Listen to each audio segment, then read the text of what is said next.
السلام علیکم ورحمۃ اللہ وبرکاتہ۔ کیا حال ہے آپ سب کا؟ امید کرتی ہوں آپ سب ایمان اور صحت کی بہترین حالتوں میں ہوں گے انشاءاللہ۔ بیسیکلی جو اس چینل کو بنانے کا مقصد یہ ہے کہ ہمیں اپنے تعلق کو اللہ تعالیٰ کے ساتھ کس طرح سے مضبوط کرنا ہے، ہم اپنے آپ کو کس طرح سے اللہ تعالیٰ کے ساتھ جوڑ سکتے ہیں، کس طرح سے ہم اللہ تعالیٰ کا قرب پا سکتے ہیں۔ تو ان ساری چیزوں کے لیے جو ہے ہمیں قرآن سے جڑنے کی بہت زیادہ ضرورت ہے۔ تو اسی کے لیے جو ہے وہ میں نے ایک سیریز کا آغاز کیا ہے، قرآن کا راستہ۔ انشاءاللہ اس سیریز میں آپ کو بہت کچھ سیکھنے کو ملے گا۔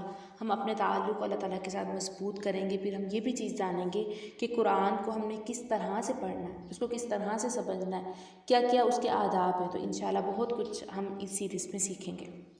چلیں باقاعدہ ہم اس سیریز کا آغاز کرتے ہیں۔ اعوذ باللہ من الشیطان الرجیم، بسم اللہ الرحمن الرحیم۔ رب اشرح لی صدری ویسر لی امری واحلل عقدۃ من لسانی یفقہوا قولی رب زدنی علما اللہم فقہنا فی الدین اللہم الہمنی رشدی واعذنی من شر نفسی یا معلم ابراہیم علمنی ویا مفہم سلیمان فہمنی۔ جیسے کہ ہم سب کو پتہ ہے کہ قرآن جو ہے وہ اللہ تعالیٰ کا کلام ہے، یہ تمام آنے والے وقتوں میں انسان کی رہنمائی کے لیے نازل کیا گیا۔ کوئی بھی کتاب اس کی مثل نہیں۔ جیسے جیسے آپ قرآن کی طرف قدم بڑھاتے ہیں نا، آپ اللہ تعالیٰ سے ہم کلامی کے قریب ہوتے جاتے ہیں۔ تو آپ کو اس طرح سے محسوس ہوتا ہے کہ آپ اللہ تعالیٰ آپ سے ہم کلام ہیں، آپ اللہ تعالیٰ سے باتیں کر رہے ہیں۔ قرآن پڑھنا، اللہ تعالیٰ کو سننا، اس سے باتیں کرنا اور اس کے راستے پر چلنے کا نام ہے۔ یہ زندگی دینے والے کے سامنے زندگی کو پیش کرنے کا نام ہے۔ اللہ کے سوا کوئی الہ نہیں، وہ زندہ جاوید ہستی ہے جو نظام کائنات کو سنبھالے ہوئے ہے۔ اس نے تم پر یہ کتاب نازل کیا جو حق لے کر آئی ہے انسانوں کی ہدایت کے لیے۔ جن لوگوں نے اسے سب سے پہلے رسول صلی اللہ علیہ وآلہ وسلم سے سنا، ان کے لیے قرآن ایک چلتی پھرتی حقیقت تھی۔ انہیں اس بارے میں ذرا برابر بھی شبہ نہ تھا کہ رسول صلی اللہ علیہ وآلہ وسلم کے ذریعے خود اللہ تعالیٰ ان سے ہم کلام ہو رہا ہے۔ اس لیے جب وہ اسے سنتے تھے تو یہ ان کے دل اور دماغ پر چھا جاتا تھا، ان کی آنکھوں سے آنسو بہتے تھے، ان کے جسم کانپنے لگتے تھے اور وہ اسے مکمل طور پر اپنی زندگی کا حصہ بنا لیتے تھے۔ آج ہمارے پاس بھی وہی قرآن ہے۔ اس کے لاکھوں نسخے گردش میں ہیں، گھروں میں، مسجدوں میں، ممبروں میں دن رات مسلسل اس کی تلاوت کی جاتی ہے۔ اس کے معنی و مطالب کے لیے ایک تفاسیر کا نہ ختم ہونے والا ذخیرہ ہمارے پاس موجود ہے۔ لیکن اس کے باوجود بھی جب ہم قرآن کو سنتے ہیں ہماری آنکھیں خشک رہتی ہیں، ہمارے دلوں پر کوئی اثر ہی نہیں کرتا، ہمارے دماغوں تک ہماری بات ہی نہیں پہنچتی، عمل میں بات نہیں آتی۔ تو اس کی کیا وجہ ہے؟ حالانکہ دیکھا جائے یہی قرآن صحابہ کرام کے اوپر بھی نازل کیا گیا تو صحابہ کرام کی زندگیوں میں فوراً کس طرح سے تبدیلی رونما ہوگی۔ تو ہم ساری زندگیاں لگا دیتے ہیں، قرآن کی آیتوں کو جانتے ہیں ہم لوگ، لیکن پھر بھی ہم جو ہے وہ پراپر طریقے سے اس پر عمل کر ہی نہیں پاتے۔ اس کا صرف ایک جواب ہے کہ ایسا کیوں ہے، ذرا سوچیں۔ اس کا جواب یہ ہے کہ قرآن کو ہم زندہ حقیقت کے طور پر نہیں پڑھتے، ہم نے صرف اس کو ایک مقدس کتاب سمجھ لیا ہے۔ ہمارا خیال یہ ہے کہ اس میں صرف ماضی کی باتیں بتائی گئی ہیں، کافروں کے بارے میں ہیں، مسلمانوں کے بارے میں، عیسائیوں اور یہودیوں کے بارے میں، مومنین اور منافقین کے بارے میں۔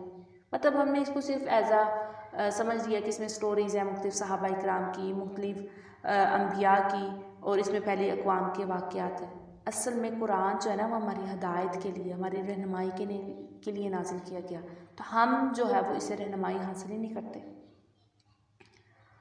قرآن سے رہنمائی حاصل کرنے کے لیے ہمیں مختلف باتوں پر عمل کرنا ہوگا۔ سب سے پہلا یہ کہ ہمیں محسوس کرنا چاہیے کہ اللہ کا کلام ہونے کی حیثیت سے قرآن کتنا عظیم ہے اور ہمارے لیے اس کا کیا مطلب ہے، اور پھر اس کے لیے احترام و محبت اور تعلق کے جذبات کو اسی طرح بروئے کالنا ہے جو اس احساس کا تقاضا ہے۔ دوسرا یہ کہ ہمیں قرآن کو اسی طرح پڑھنا چاہیے جس طرح یہ چاہتا ہے کہ اسے پڑھا جائے، جس طرح پڑھنا اللہ کے رسول صلی اللہ علیہ وآلہ وسلم نے ہمیں سکھایا ہے، جس طرح آپ صلی اللہ علیہ وآلہ وسلم خود اور آپ صلی اللہ علیہ وسلم کے صحابہ کرام اسے پڑھتے تھے۔ ایک دفعہ آپ ان حقائق کا ادراک کریں گے تو آپ ان کی انشاءاللہ پیروی بھی کریں گے۔ ایک دفعہ قرآن کی طرف آئیں جس طرح پہلے مسلمان آئے تھے، تب یہ آپ کے لیے بھی اسی طرح نازل ہوگا جس طرح یہ ان پر ہوا تھا۔ آپ کو اسی طرح اپنا شریک کار بنائے گا جس طرح ان کا بنا تھا، اور آپ کو بھی اسی طرح رہنمائی عطا کرے گا یا فراہم کرے گا جس طرح انہوں نے پہلے لوگوں کے لیے رہنمائی فراہم کی۔ جب آپ قرآن کی طرف آتے ہیں نا تو نئی دنیا کی طرف آپ ایک سفر کرتے ہیں۔ آپ کی زندگی کا کوئی بھی قدم قرآن کی طرف اور قرآن کے اندر سفر سے زیادہ عظیم، اہم، نازک، بابرکت اور نفع بخش نہیں ہو سکتا۔ یہ سفر آپ کو اس کلام کی نہ ختم ہونے والی مسرتوں اور ان بے پا خزانوں کے اندر لے جائے گا جو آپ کے خالق و مالک نے آپ کے لیے اور ساری انسانیت کے لیے بھیجے ہیں۔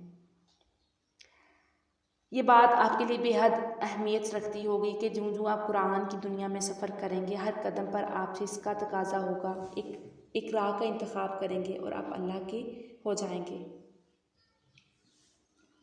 جب آپ قرآن کی طرف سفر کریں گے، قرآن کو سمجھنا شروع کریں گے، قرآن کو پراپر اسی طرح سے پڑھنا شروع کریں گے جس طرح سے اس کو اللہ تعالیٰ نے نازل کیا، تو یقین جانیں آپ کے دل پگھلیں گے، آپ کے دل نرم ہو جائیں گے اور آپ کی آنکھوں سے بھی آنسو جاری ہوں گے۔ جب قرآن آپ کی سمجھ میں آئے گا نا تو انشاءاللہ یہ آپ کے اوپر بھی ایسے ہی کام کرے گا جس طرح پہلے لوگوں کے اوپر کام کرتا تھا، اور واقعی پھر یہ چیزیں آہستہ آہستہ آپ کے عمل میں آنا شروع ہو جائیں گی۔ قرآن کیا ہے؟ قرآن آپ کے لیے اللہ کی سب سے بڑی ایک نعمت ہے۔ یہ حضرت آدم علیہ السلام اور ان کی نسلوں سے اللہ تعالیٰ کی اس وعدے کی تکمیل ہے کہ میری طرف سے کوئی ہدایت تمہارے پاس پہنچے تو جو لوگ میری اس ہدایت کی پیروی کریں گے ان کے لیے کسی خوف اور رنج کا موقع نہ ہوگا۔ اس دنیا میں شر و باطل کی قوتوں کے مقابلے میں جدوجہد کے لیے یہ آپ کے کمزور وجود کی مدد ہے۔ آپ کے خوف اور پریشانی کو قابو کرنے کے لیے یہ واحد ذریعہ ہے۔ جب آپ اندھیروں میں بھٹک رہے ہوں تو کامیابی اور نجات کا راستہ تلاش کرنے کے لیے یہی واحد نور ہے۔ آپ کے نفس کے امراض کے لیے اور آپ کے چاروں طرف جو اجتماعی خرابیاں ہیں ان کے لیے واحد شفا قرآن ہے۔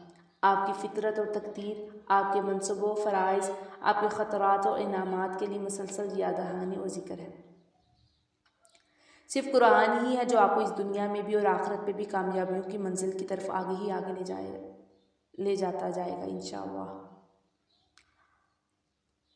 کسی بھی چیز سے زیادہ اپنے خالق سے قریب تر اور نزدیک تر ہونے کا صرف یہی راستہ ہے۔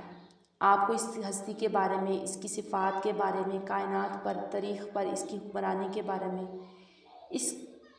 اس کے آپ سے تعلق کے بارے میں، آپ کے اس سے خود اپنے آپ سے، دوسرے انسانوں سے، دیگر ہر موجود شے سے یہ تعلق کے بارے میں بتاتا ہے۔ تو قرآن ہی ہمارے لیے ایک مکمل ضابطہ حیات ہے۔ قرآن سے جب آپ جڑ جائیں گے، یقین کریں قرآن آپ کو وہ عطا کرے گا، قرآن کی بدولت آپ کو وہ کچھ ملے گا جو آپ نے کبھی زندگی میں سوچا بھی نہیں ہوگا، جو آپ کی حسرتیں ہوں گی، جو آپ کی دعائیں ہوں گی جو ایک لمبے عرصے سے قبول نہیں نہ ہوئی ہوں گی، جب آپ قرآن سے جڑتے ہو نا، اللہ تعالیٰ سے جڑ جاتے ہو، تو یقین کریں اللہ تعالیٰ آپ کو وہاں سے نواز دے گا جہاں سے آپ نے سوچا بھی نہیں ہوگا۔ انشاءاللہ آپ کو بہت کچھ یہ عطا کرے گا، بہت کچھ ایک نیا ایکسپیرئنس ہوگا، آپ کو لگے گا کہ آپ ایک دوسری زندگی میں آ گئے ہیں۔ تو قرآن آپ کو بہت کچھ انشاءاللہ عطا کرنے والا ہے۔ اسی سے مزید فائدہ حاصل کرنے کے لیے آپ ہماری اس سیریز سے جڑتے رہیں۔ انشاءاللہ اگلی ویڈیو میں ایک نئے ٹاپک کے ساتھ آپ کے ساتھ حاضر ہوں گی۔ السلام علیکم ورحمۃ اللہ وبرکاتہ۔